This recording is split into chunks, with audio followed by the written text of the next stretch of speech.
यथार्थ भगवान की जय। संपूर्ण पुण्य आत्माओं को प्रणाम, संपूर्ण जागरूक नागरिकों को सलाम। अध्यात्म YSA में आत्मिक स्वागत है। मेरे मासूम मित्रों, माँ प्रकृति के बच्चों, पिछला वीडियो हमने मांस खाने के संदर्भ में वीडियो बनाया था। संपूर्ण स्रोत और जो आत्म अनुभव हुआ है, साथ में अध्यात्म, विज्ञान, ज्ञान, तर्क शक्ति, धर्म और जो पाखंड प्रपंच है उसको पूरी तरीका से धोतित और उजागर किए हैं।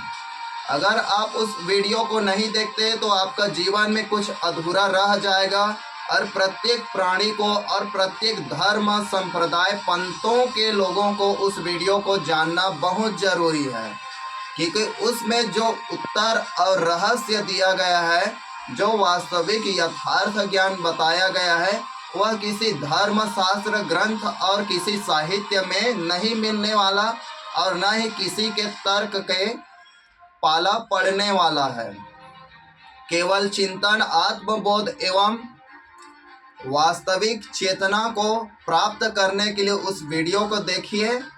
और सबसे आप जानते हैं, मनुष्य के सर्वांगीण विकास, वास्तविक अध्यात्म, प्राकृतिक सिद्धि साधना, योग, ध्यान एवं वनस्पतियाँ यह मुफ्त में सिखाया जाता है और यह जानकारी के लिए है। तंत्र मंत्र मुफ्त में प्राप्त करें और इस वीडियो को देखकर जाने समझे। अगर आप इस वीडियो से बताए हुए प्रश्नों का उत्तर नहीं दे पाएंगे तो आप हमसे सिद्धि साधना कदापि नहीं ग्रहण कर सकते। अयोग्य इंसान को देना सबसे बड़ा मूर्खता है। तो चलिए मांस के बारे में जानते हैं। तो पिछला वीडियो देखे बगैर आप नहीं जान सकते कि मांस इतना छोटा सा परिभाषा नहीं हो सकता। यहाँ मैं केवल मुख्य टाइटल जो अनुभव और आत्मस्मृति हुआ है उस स्मृति को आपको देने जा रहा हूँ। तो वह स्मृति है कि दुनिया में जितने भी जीव है, जीव को खाए बगैर जिंदा नहीं रह सकता, और दुनिया में जितने भी निर्जीव है, निर्जीव को खाएगा नहीं तो प्रकृति का संतुलन नहीं हो सकता, परिवर्तन का नियम टूट जाएगा। तो कैसे? तो हमने उस वीडियो में बताया पेड़ पौधे भी मांसभक्षी हैं, पशु पक्षी भी मांसभक्षी हैं, जानवर भी मांसभक्षी है, इंसान और सभी जीव जंतु मांसभक्षी हैं। एक प्राणी दूसरे प्राणी को खाए बगैर जीवित नहीं रह सकता। अब घोड़ा, गाय, भैंस का भी देख लेना, वो भी मांस खाए बगैर उसका जीवन संभव नहीं है। और निर्जीव को कैसे? जैसे कि मैं यह कपड़ा पहना हूँ, यह जो आसन है या यह जो मकान है, इसको कौन खाएगा? जो चल फिर नहीं सकता, घूम फिर नहीं सकता, जो खा नहीं सकता, जो बोल नहीं सकता, जिसमें रक्त का प्रवाह नहीं होता, ऐसे हम डेथ बोलते हैं, जिनमें श्वसन नहीं होता या चेतना नहीं होता। लेकिन इस मकान को कौन खाएगा? तो धूप खाएगा, रोशनी खाएगा, नमी खाएगा, हवा खाएगा, यानी तत्वों को पदार्थ खा लेता है, निर्जीवों को निर्जीव खा लेता है और यह एक दिन ढह कर मिट्टी में मिल जाएगा। उसी प्रकार से जीवों जंतुओं द्वारा जीव जंतुओं को खाया जाता है, पेड़ पादपों द्वारा भक्षण कर लिया जाता है।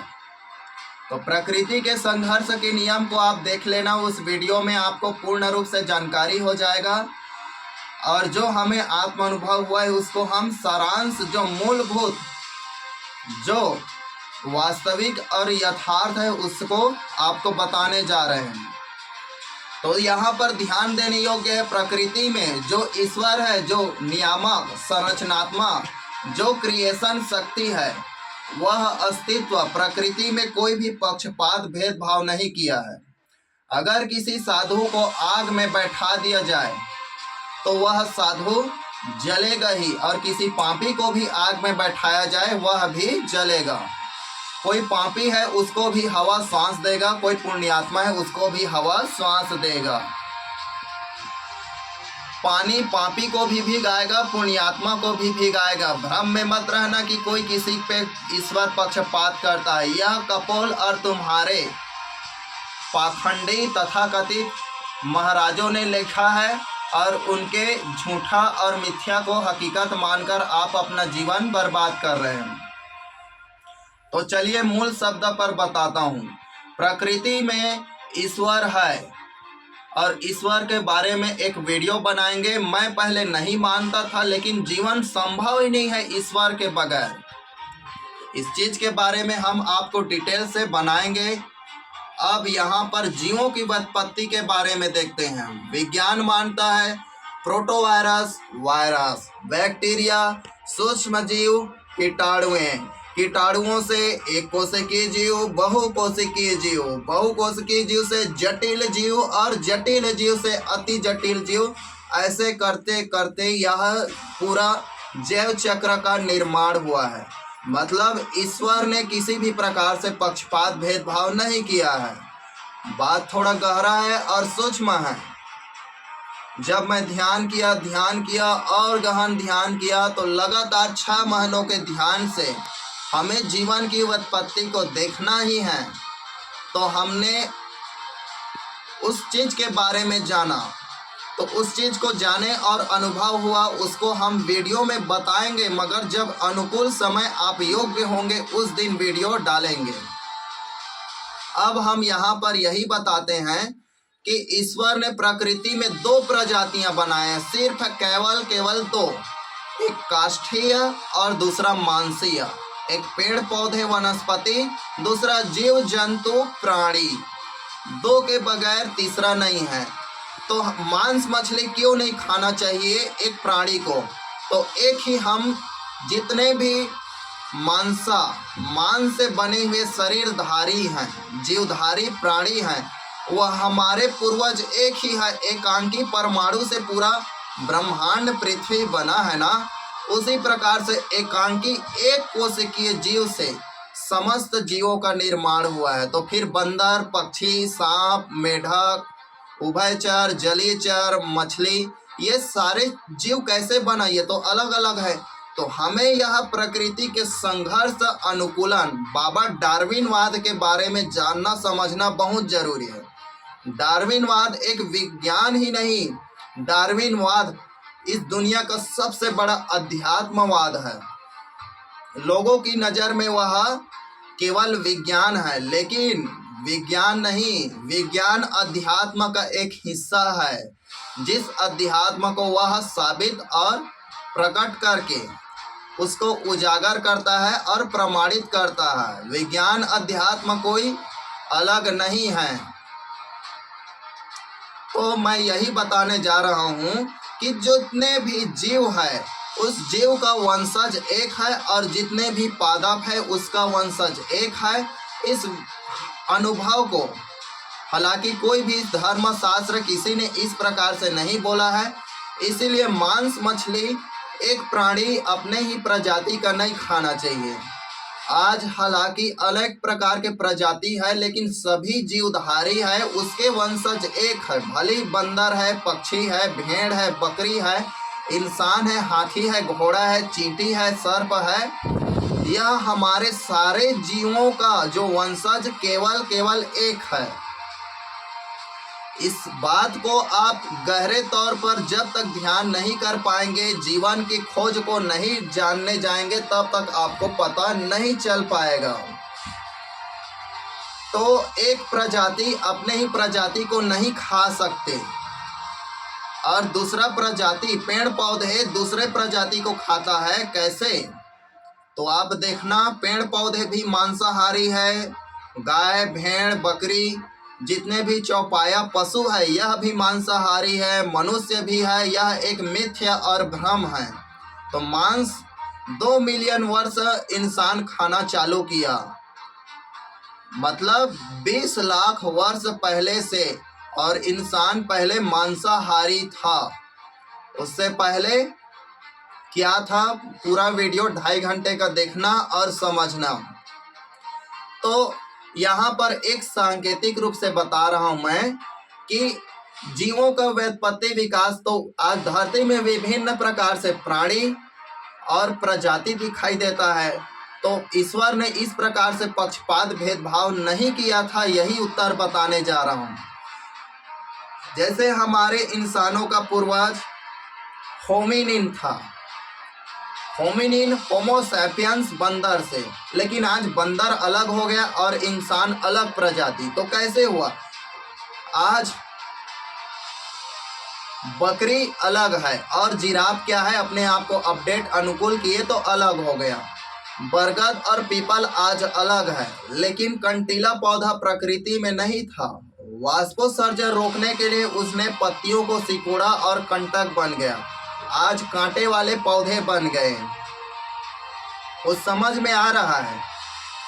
यहाँ पर अध्यात्म का अपने जीवन में जो अनुभव किया हूँ उसका एक महत्वपूर्ण मूल मंत्र बताने जा रहा हूँ। इंसान और जीवन सतत प्रक्रिया, सतत बदलाव और सतत परिवर्तन का नियम है। आज हमारे शब्दों में कुछ त्रुटि होगा, कल हम उसमें सुधार करेंगे, नहीं तो अस्तित्व हमें बर्बाद कर देगा, नष्ट कर देगा। आज एक समस्या है, नए नए रोग है, उसके लड़ने के प्रति हमें क्षमता हासिल करना पड़ेगा, तभी हम जीवित रह पाएंगे। ठंडी बढ़ा तो ठंडी से जीने का अनुकूल करना पड़ेगा, गर्मी बढ़ा तो गर्मी से। इसी प्रकार से जीवों में संघर्ष, जैव चक्र अपने अपने अनुसार क्रियान्वयन के नाम से विभिन्नता, वेरिएशन दिखाई देता है। तो हमारे पूर्वज एकांकी परमाणु की तरह, जैसे एकांकी परमाणु से ब्रह्मांड की उत्पत्ति हुआ है, ठीक ठीक उसी तरह एकांकी कोशिका परमात्मा ने सभी जीवधारियों को और हमारे सभी जीवों के वंशज को एक कोशिका, एक कीटाणु के रूप में पेश किया। कोशिका कहेंगे तो नॉर्मल सामान्य जन को समझ नहीं आए, हम सब एक कीटाणु के रूप हैं। कैसे? अंडाणु कीटाणु है और पुरुष का स्पर्म जो शुक्राणु है वह भी कीटाणु है, और उस कीटाणु से हम पैदा हुए।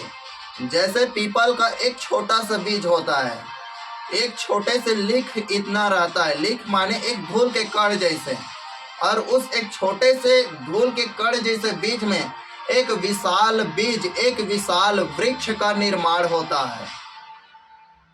बात जटिल है, गहरा सांस लीजिए, वीडियो को थोड़ा थोड़ा रोक कर समझिए। आप इस वीडियो को देख गए, जान गए तो पाप पुण्य के भ्रम से दूर हो जाएंगे। पाप पुण्य का अलग से वीडियो हम बनाएंगे, बस उनके लिए हमें गहरा शोध और चिंतन का जरूरत है। कामकाज करने वाले तुम्हारे बलात्कारी बाबा, पाखंडी ब्राह्मणों जैसे तो हराम का कमाई खाने वाले नहीं हैं, तो हमें क्या है, इतना आप लोगों को झूठ बोलने का समय नहीं मिलेगा। और आत्मबोध से जो मिलता है उसे बांटे बगैर हम नहीं रह सकते। तो एकांकी परमाणु की तरह एकांकी जीव का निर्माण किया परमात्मा ने। वही जीवों से जिस जिस जीव ने जिस प्रकार से अनुकूलन किया, जैसे कि हम उस वीडियो में बताए हैं, विदेश का एक पुरुष अपने बालों से कार और गाड़ी को खींच लेता था। अब उनके वंशज हजारों साल से वही काम करता आ रहा था। इस वजह से उनमें एक अनोखा गुण आ गया, और उस अनोखे गुण के नाम से उनकी जो बेटी भी जवान हुई वह भी अपने बालों से कार को खींच दिया। क्यों? उनके पैतृक लक्षण उसके बच्ची में आ गई और वह महिला भी वह काम कर लिया, जबकि उसने इसका कोई अभ्यास नहीं किया।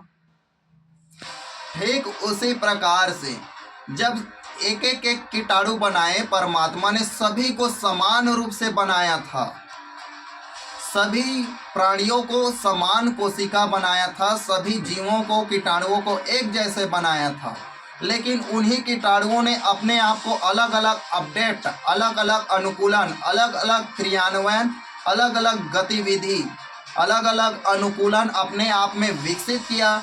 वही एकांकी से जटिल जीव बने, वही मछली बना, वही केकड़ा बना, वही घोंघा बना, वही क्या है कछुआ बना, वही क्या है उभयचर प्राणी बना, मेढक बना, वही सरीसृप बना, वही घोड़े जैसे दौड़ने वाला बना, वही हाथी जैसे बैठने वाला बना, वही जीव उड़ने वाला पक्षी बना, वही जीव स्तनधारी आज मनुष्य बना, वही जीव चींटी बना, और वही जीव चूहा बना। तो इस प्रकार से प्रकृति में जिसके वंशज जिस प्रकार से क्रिया विधि का विकास किया, जैसे कि चूहा बिल खोदकर अपने आप जीने के लिए अनुकूल किया, और चूहा और इंसान में उतना ज़्यादा डिफरेंस नहीं है, लेकिन वह चूहा चूहा रह गया, इंसान इंसान कैसे। वही जीव, वही कोशिका अपने आप को अपडेट किया कि हम बस बिल में रहेंगे, इससे ज़्यादा हमें कोई ज़रूरत नहीं। अब हजारों और करोड़ों साल की वह क्रिया उसको उस प्रकार से निर्माण का जवाबदारी दे दिया, वह वैसा ही निर्माण हो गया, उसका डीएनए बन गया और डीएनए उसके वंशज बन गए और उसी प्रकार से उनका एक प्रजाति बन गया। मान लीजिए एक मिर्च है, तो मिर्च एक घासी है और छोटा सा पौधा है, तो मिर्च में तीखापन कैसे आया? तो मिर्च को किसी भी प्रकार से आपदा विपदा परेशानी आया होगा, तो मेरे पत्तियों को कीड़े न खाए, इसलिए जो मिर्च का पौधा अपने आप में कुछ अलग विशिष्ट रस रसायन पैदा किया, और विशिष्ट रस रसायन पैदा उनके वंशज हजारों साल से किए, और वह क्या है? तीखा बन गया।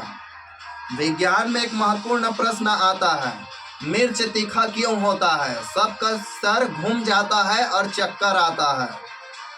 तो लीजिए ग्लूकोज का पानी पिए, बता रहे हैं मिर्च तीखा इसलिए होता है, उसके डीएनए जीन और गुणधर्म के नाम से होता है।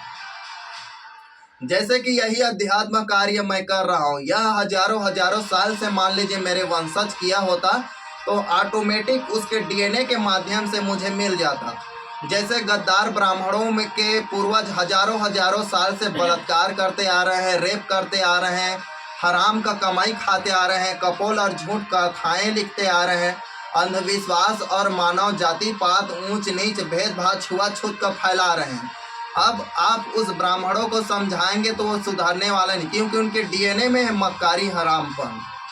इसलिए हमारे पास आते हैं सीखने सिद्धि साधना के लिए, भगा देता हूँ उनको, बोलता हूँ पहले डीएनए में सुधार कर और एक सहज इंसान बन के आ। अपना इस प्रकार से घृणित मानसिकता हमारे पास लेकर मत आ, और जिसका चित्त मन बुद्धि आत्मा शुद्ध है वहाँ यहाँ फ्री में सिद्धि साधना प्राप्त करें। अब मैं आपको और एनालिसिस और विस्तार से और तरीके से प्रस्तुत करने जा रहा हूँ।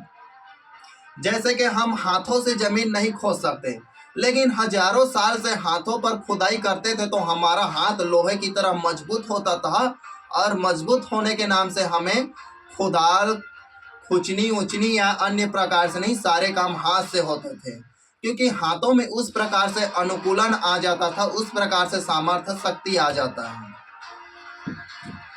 तो इस प्रकार से जीवों में अनुकूलन, बाबा डार्विन का एक प्रकार से मैं बहुत ही बड़ा सम्मान करता हूँ। उसको अध्यात्म का परिपूर्ण ज्ञान था, नहीं तो अध्यात्म के बगैर विज्ञान का विकास संभव ही नहीं है, और दोनों एक ही है, बस एक प्रमाण करता है और एक अनुभव में ही सिमट कर रुक जाता है।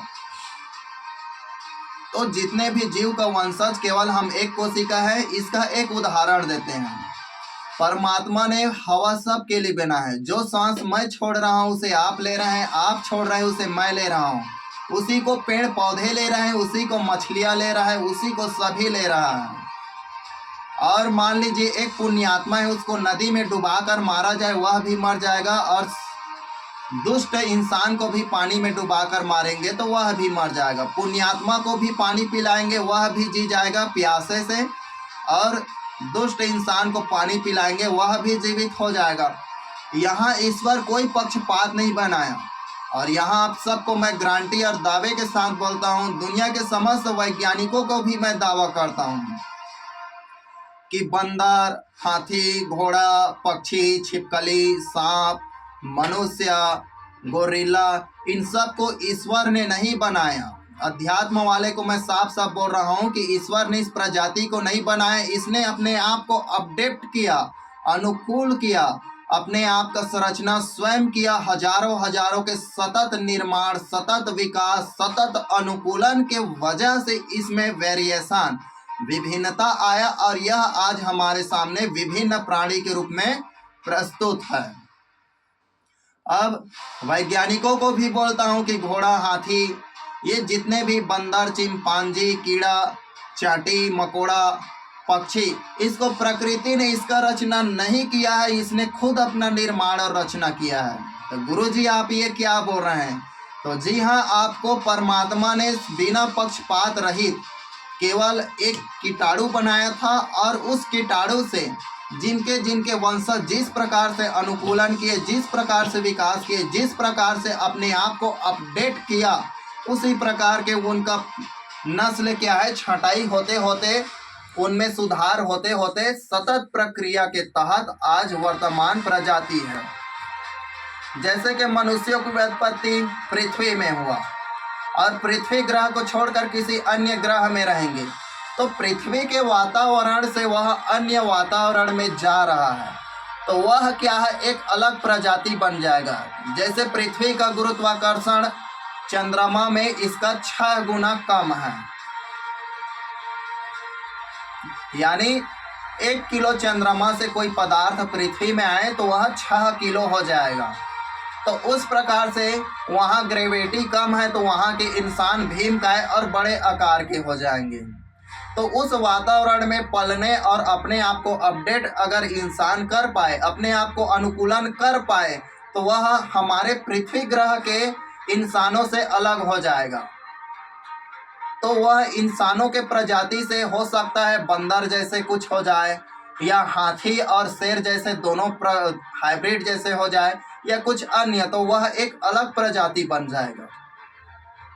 अब इस विषय को आपको मैं केवल अध्यात्म का इतना ही विषय बताने जा रहा हूँ कि जितने भी पादप है उनके वंशज एक है, एक ही पादप से है, और जितने भी प्राणी जीव है उनके वंशज केवल एक ही कीटाणु है। उसी एक कीटाणु से अनेक प्रकार से वेरिएशन, विभिन्नता का निर्माण हुआ।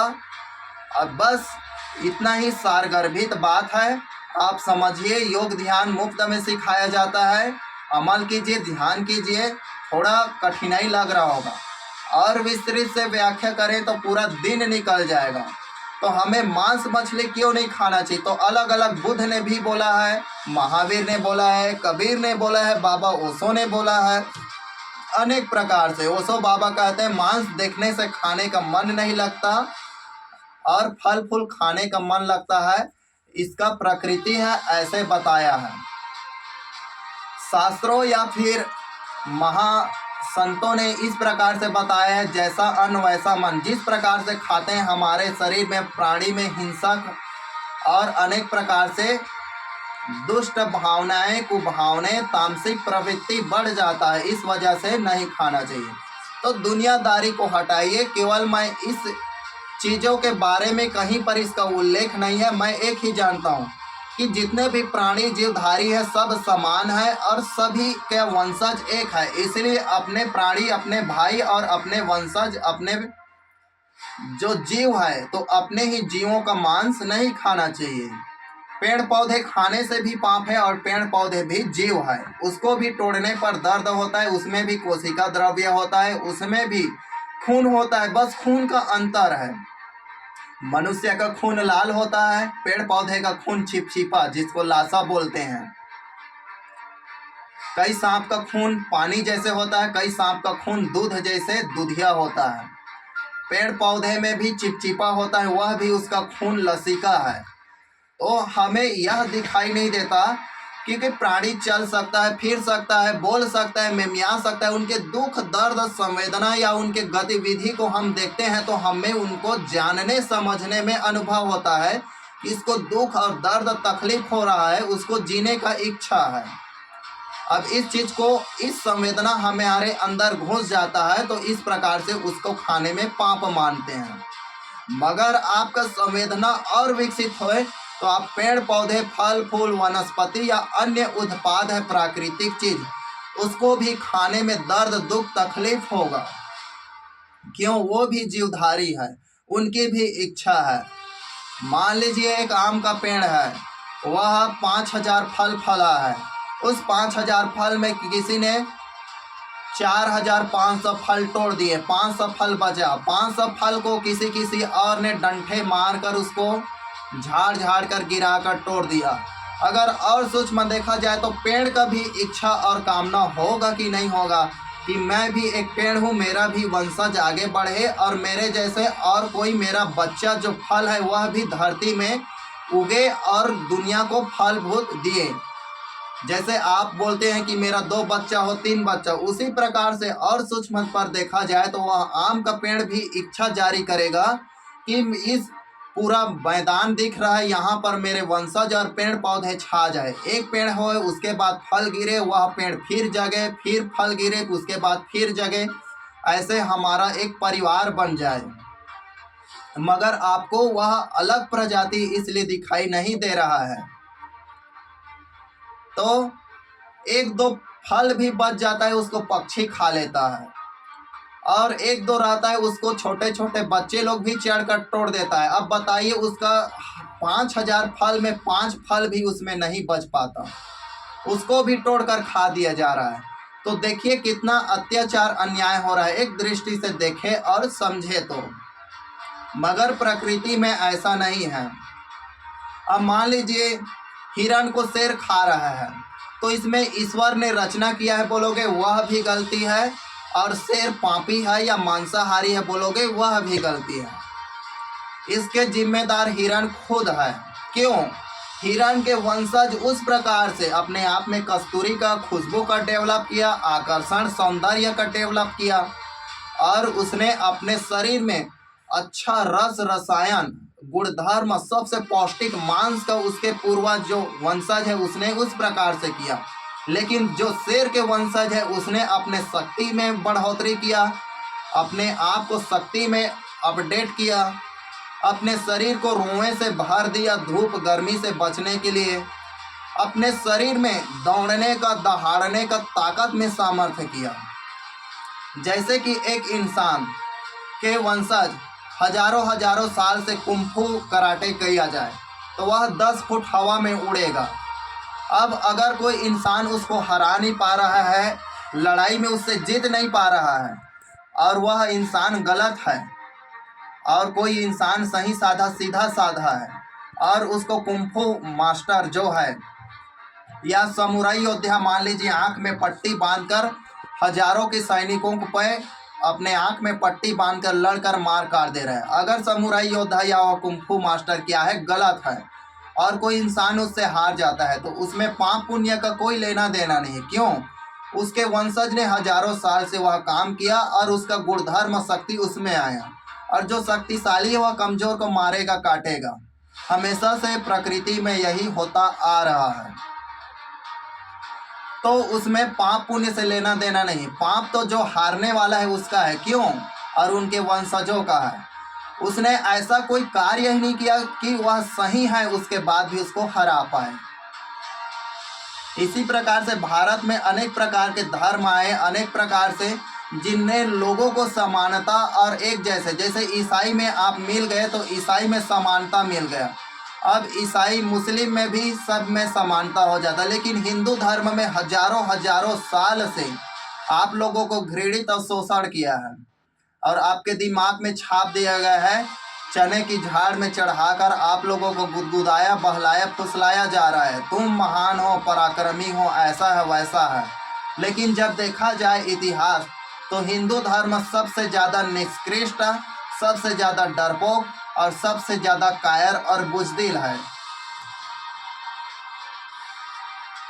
कोई एक आध दो राजा हुए वो भी पिछड़ा वर्ग में, आर्य जाति के लोग तो कोई बहादुर होते ही नहीं हैं, बल्कि हम लोगों का सीख कर थोड़ा बहुत कुछ सीख लेते हैं, या फिर झूठा काल्पनिक कथा लिख दें।